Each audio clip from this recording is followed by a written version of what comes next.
This is LEGO Marvel Avengers, one of the most disliked LEGO games of all time, and with LEGO Marvel superheroes out of the way, it will hopefully be my next platinum trophy in this LEGO Marvel Trinity. Now, in order to earn this platinum, I have to collect over 200 characters, save 35 Stan Lee's in apparel, collect 250 gold bricks, over 60 different vehicles, land, sky, and water, 15 red bricks, and 150 mini kits to achieve that always brilliant 100%.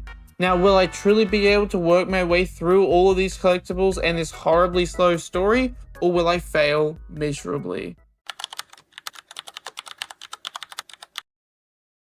Now, if the title wasn't a dead giveaway, this game's story isn't an original one. Unlike LEGO Marvel Superheroes and LEGO Marvel Superheroes 2, instead this game retells the story of the first and second Avengers films. Avengers and Avengers Age of Ultron, respectively, with a few flashback missions spread throughout. I feel that this is why the game is less well received in my opinion. Like, compared to LEGO Marvel Superheroes, it's not as original and it loses a lot of the LEGO feeling. And if you're playing this game, you've probably watched all the movies that are in it, so there's no plot twist or anything to be seen. I just want to say that I love the MCU, especially Endgame and everything before it, but that doesn't necessarily mean I'll like this game. Okay, so before this video, I already had a whopping 20 out of the 41 trophies, not including the platinum. That's already halfway through. Most of these did come from the main story and a few missed story mission trophies for whatever reason, and a lot of miscellaneous ones here and there. However, since it has been nearly 2 years since I originally played this game, I wanted to replay the game anyways, so let's get into it. The first mission, as you can see, had us replaying through the opening of Avengers Age of Ultron. I have no idea why we started with the second film, but TT Games have a bad habit of doing that in this game and LEGO Incredibles. Let me know if they did it in The Hobbit or anything. As soon as the mission begins, I immediately realize one of the reasons this game is worse than the other LEGO Marvel games is pretty much no original dialogue. You didn't see that coming? Okay, yeah. I probably should have expected that in a game like this, but I mean, in cutscenes is one thing, and it is even expected, but when there is really random snippets of dialogue taken from various movies that some aren't even in this game, without a single bit of adjustment, it just seems really weird and it's really jarring every time I hear it across the 20+ hours of me playing this game. However, this game isn't all bad. For example, there are new team-up abilities in this game where most characters can do a team-up. Anyways, let's talk about the mission itself, shall we? The first mission is the opening to Age of Ultron with the Avengers, Iron Man, Captain America, Black Widow, the Hulk, Thor, and Hawkeye all battling against Hydra in an attempt to get the mad scientist leading them and Loki's Spectre back. The heroes obviously managed to do that, but not before we are introduced to Wanda Maximoff, who fills Iron Man's head with this horrible vision of all the Avengers dying. And Quicksilver, the bad MCU version, who basically just knocks Hawkeye out of the running for a little while, and that's the end of the first mission basically. Iron Man has some flashbacks to the first movie, so that's why we go into the next one. I still don't think it makes any sense, but oh well. We are then sent to the start of the first Avengers film. We started with Age of Ultron, now we're here for some reason. I've said it 3 times already, but it's really confusing. Anyways, we start off by playing as Hawkeye and Nick Fury as they try to stop Loki, but he takes over Hawkeye's mind and then manages to slip away. We also get to play as Mariah Hill, who, amongst all the chaos, is working towards saving herself and trying to defeat Loki, but failing. Weirdly enough, I got a trophy here. Turns out some of those trophies I hadn't got were just missed for some reason. I think there's a glitch where if you play offline or you need to leave halfway through and then you come back later, it doesn't count. I'm not sure why, but I got a trophy here. As of right now, we are at war.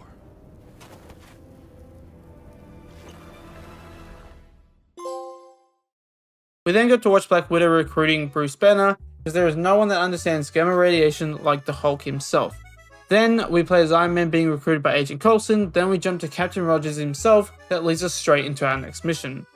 This is one of those flashback missions I was talking about. Basically, the whole first Captain America's movie main plot and the small 1-minute scene from the first Avengers movie is condensed into this one mission.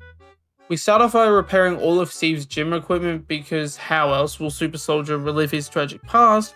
Basically, we play as Marvel's dynamic duo Captain America and Bucky Barnes back in World War II as they face off against the Red Skull, but only one of them will make it. And with that, the mission ends.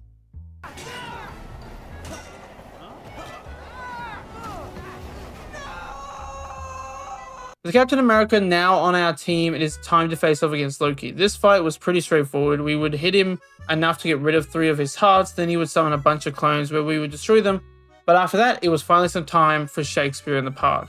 You have no idea what you're dealing with. Shakespeare in the park? Doth mother know you weareth her drapes? Iron Man and Captain America, on their way to delivering Loki to the shield carrier, are interrupted by the God of Thunder himself. We work our way through basically just in a swinging contest between Iron Man and Thor before Captain America throws his shield at us, interrupts us, but eventually we all decide to team up and that ends the mission. Loki is now locked up on the helicarrier and the Avengers are now assembled, but not for long. As we all know, as soon as they can, Loki's mind-controlled henchmen attack the helicarrier, setting the Hulk loose on a rampage. We start the mission off as Black Widow running away from the big green menace, then we join Thor in his battle against the big green guy. Next, we play as Agent Hill and Director Fury as they defend against Hawkeye in the main chamber of the helicarrier. Right after that, we play as Captain America and Iron Man as they work towards fixing the helicarrier's turbines, and whilst this is happening, Thor is locked away in Loki's cage. And oh yeah, Loki escapes. Basically, everything went bad and shit hit the fan. Funnily enough, Agent Coulson doesn't die in the LEGO universe, and instead his death is more of a pretend one in order for the Avengers to have someone to avenge, hence their name. With all of that, it is now time for the final battle. We start off with the signature Iron Man and Loki interaction, before jumping to Thor as he fights against Loki. Then we jump to Hawkeye, now good, Black Widow and Captain America rescuing civilians. Anyways, after battling our way through New York a bit more, we are then rejoined by Bruce Banner, and of course we get to see the always iconic Hulk scene. With some added LEGO flair of course, and that's how the mission ends. We're now to the final mission for the first Avengers film, so let's jump straight into it. The mission starts off as Loki calls in the remaining amount of his forces and Captain America sets the Hulk loose. We take down the giant Chitauri ship, battle our way through all their remaining forces before a nuke is sent towards the city. Iron Man of course has his big superhero moment where he sacrifices himself to save the world. Thankfully he survives and we all live happily ever after as the new protectors of the world. And that's the end of the first Avengers movie. We are then thrown almost straight into Age of Ultron, well a little bit before it actually, but same. Our first mission is in the new and improved Avengers Tower that has replaced the old Stark Tower. We will join the Avengers just after the very first mission where they recovered Loki's scepter from Hydra. We watch as the Iron Legion is now in motion being sent around the world to stop crimes before they even begin. We then jump to Tony and Dr. Banner as they pull apart and deconstruct both Loki, Spectre and the Jarvis AI. But they can't do that forever and they decide to take a break. As they do, Ultron wakes up. I'm sorry, I was asleep. Or I was a dream. And I was tangled in strings. Who sent you? I see a suit of armor around the world. Ultron in the flesh. He was given the one goal of maintaining peace, and he decides that the only true way to receive and maintain peace is for a hard reset, for evolution to go back to square one and start again. Ultron has now activated the Iron Legion under his control and is determined to destroy the Avengers. Of course, we won't let that happen, so we re-suit up all the Avengers before taking down this very first version of Ultron, the living AI. We then see that not only is Ultron free, but so is Scarlet Witch and Quicksilver, but we also know that Ultron's first move is to pay a visit to the illegal arms dealer known as Claw to get his hands on some sweet vibranium. So off we go. Now I'm sure we all know how this went down. We show up to meet Claw, but so does Ultron. Him and Tony argue over omelets or something. We'd have to break anything. Clearly you've never made an omelet.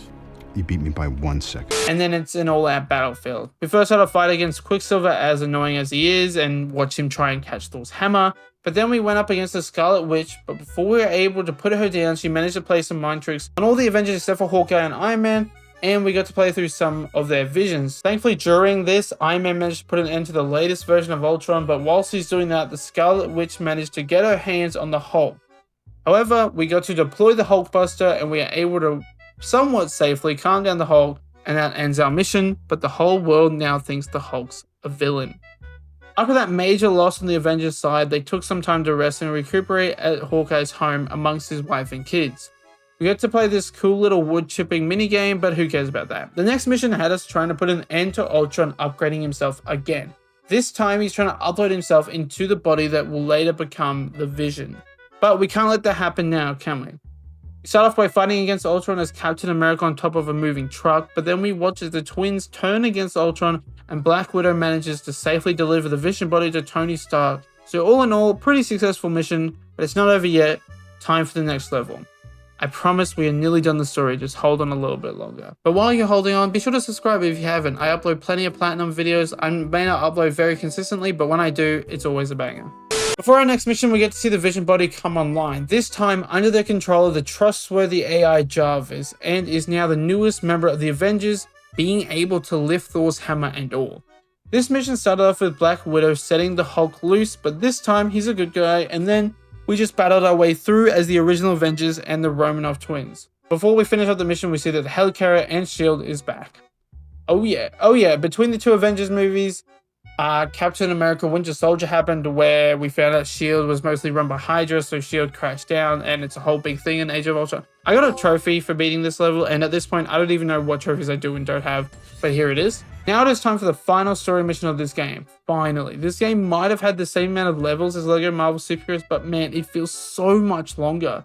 This final mission starts off with us playing as Iron Man and War Machine protecting the S.H.I.E.L.D. helicarrier. We then jump to Thor and Vision battling against the main Ultron body before the rest of the Avengers show up. We take down the big bad robot finally, but not before re-watching Quicksilver's death, but this time with a LEGO spin on it, of course. We then watch the final few scenes of the game as Iron Man and Thor team up to slow down the giant city-sized asteroid and destroy it before it is able to cause an extinction-level explosion. Then we watch the iconic Vision and Ultron scene. We watch the Avengers regroup and begin training their lot of allies, War Machine, Falcon, Scarlet Witch, and of course Vision, and that, dear viewers, is the end of this game's story. Wait, there is still one more trophy I haven't got. Turns out I missed the trophy for completing the Lost in the Aether mission. Turns out it's one of 3 bonus missions that for some reason is part of the main story. I don't even know. Basically, it's just a retelling one of the Thor movies. I think, to be honest, I don't remember most of the Thor movies, but I think it's the Dark World one. There isn't much to say, though. Basically, it was just really long, really boring, really unneeded, just like the movie. But this time, I got a trophy.